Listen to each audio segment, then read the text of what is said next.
Yes, sir. Yes, sir. It's your boy Big Med, and inside the Mind of Med. It's been a couple weeks. The snow has been jacking me up here in Chicago. Across from me is my girl Sean. Sean, Greetings.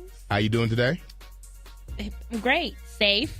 No snow. We had like a little snow cloud. Yeah, you hit me up. Did you see what it looks like outside? I don't know why it keeps snowing on Tuesdays. Yeah, Tuesdays has been bad. The last Tuesday two Tuesdays is the official snow day. literally like blizzards, like at 8 inches one week, and then like another 5-6 inches the next week. I was like, I'm not playing with this. You're not gonna catch me unprepared. But you know what? It pisses me off for people who really wanted snow, who are complaining about snow. Like, oh, we haven't had any snow. We need snow. This is not a real winter. This, that. Look, shut up. Take this 10 below and keep it moving. I mean, it's March. I don't want to see anything white besides white sandals and white sandy beaches or something of that nature. Yeah, I don't want to see any more snow. I'm good. I'm ready. Snow. They hit, Mother Nature hit us up really good over the last couple weeks. I'm trying to tell you. So she's like, you know what? I didn't give y'all nothing this year.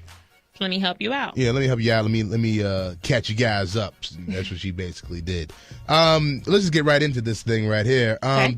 Today, 6-month-old Janila Watkins basically succumbed to her injuries. If y'all didn't know, Janila Watkins is a 6-month-old baby who was shot 5 times yesterday while her father, Jonathan Watkins, was changing her diaper in the front seat of their minivan. And basically a guy came up from the alley, shot at Jonathan, and he hit the baby too. And she got shot 5 times, once in the liver, in her bowels, in her lung, arm, and leg. She had like 5 surgeries yesterday, and she made it through the surgeries, but she died earlier this morning.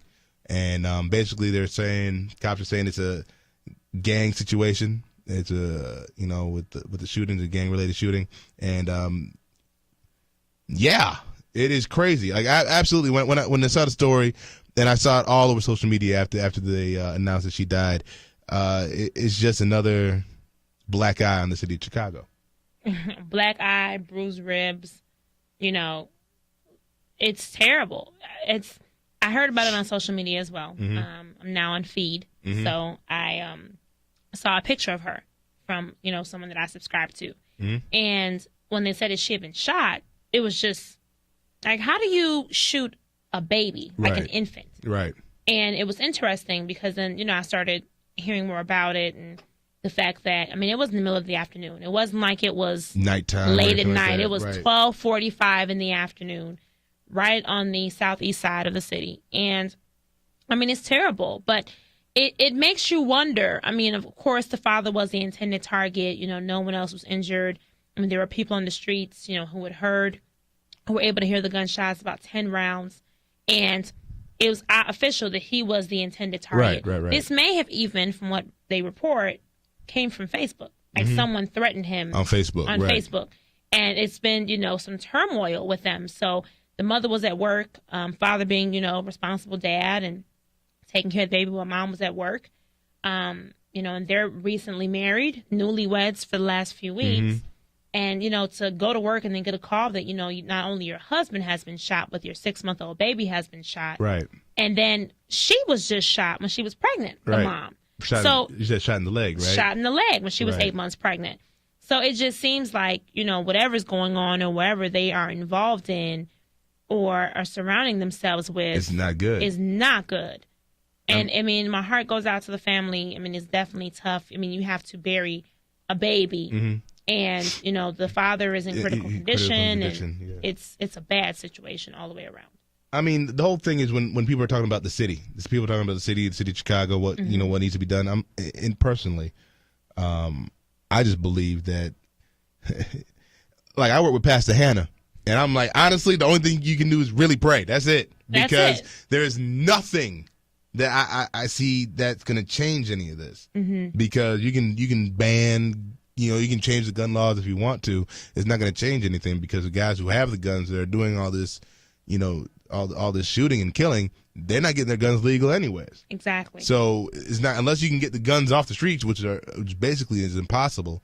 There's nothing you can really do but pray. for instance, you know, my thing is, I think I've heard people say about the man Jonathan being in gang related situations. People are asking why is the media focusing on his gang relation and his arrest, like his something like 80 arrests or something. Oh my God, I didn't hear that. Something crazy like that. I'm just like, well, the reason it is because I think he knew that there was people out for him. Why are you walking around with your baby? Yeah. You know what I'm saying? Why are you I did read that earlier. Why are you out in public with your baby when you know there's almost like a hit on your life? Right. You know, are you using the baby to kind of protect yourself, saying, you know, they're not going to kill me if I got my baby with me. You know what I'm saying? So, another thing, man, these gangbangers need to learn how to shoot. Because if this man is alive and you killed the baby. You hit a baby 5 times, but no. Yeah, the dad was shot in the butt. He was grazed in the face and shot in the side. Right. And it's unfortunate, you know, that, and it seems so innocent. And it wasn't warm yesterday. So it makes you also wonder, like, it doesn't matter. You know, how were you, you know, why were you there to where you couldn't have taken this baby inside the house to change her diaper? Why are you changing her in the front? He was, the way I imagined it, based on what they're explaining, is that he was standing outside and changing her in the the front side seat. was open. Right. The van door was open, and she was laying on the seat. Right. So, in the middle of the afternoon, you know, like what was going on, or what events led up to the reason as to why he was there. Right. And it was obvious whoever was looking for him knew that he'd be there, and they found him. Right. And they wasted no time. You know what I mean? Like, they wasted no time, you know, trying to figure out what was going on. And, you know, it's hurtful.